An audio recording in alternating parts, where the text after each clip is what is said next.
130 hours is a lot of seconds.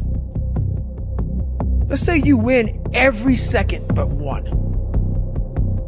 You lost. It only takes 1 second for you to lose the whole thing. So the 1 second decision is just that. And then this is where that 1 second decision comes in. You forgot every reason why you wanted to be there. You don't care about SEALs. You don't care about any of this shit. You don't care about fighting for your country. You don't care about that gaudy gold trident. All you want to do is go back home. You want the warmth. You may want something to eat. You want your girl to hold you. All those things of comfort are there in that 1 second. And this is where people lose. But what you have to do in that 1 second is hard to process information during pain. Because that pain takes over and you can't think rationally. You're thinking about fight or flight, save yourself. That's not a rational thought. It's not a thought that's going to get you through hard times. And most people fail those 1 seconds. And then that 1 second leads to 20 years, 30 years. I have people who have been through training with me, Ranger School, SEAL training, Air Force training, and I get calls from them today, and they have great lives. And all they talk about is how they failed in that one moment. They're now warm. There's no more suffering. There's no more suffering for me either.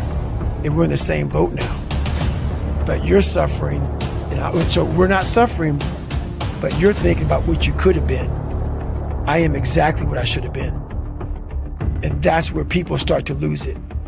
Because now I realize that in that 1 second. I go through all that. I know how it's going to feel because I failed so many times before.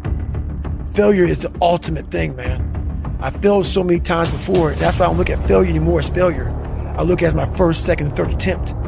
And most of the people who are critiquing you usually aren't where you are. And all their critiquing comes from people who are really at a low level of life, which is sad. But what we do, people who are on the upper level, hearing the haters at the lower level, like I said, you'll never meet a hater doing better than you. True statement. Nothing is permanent. And a lot of times you have to learn to perform without motivation.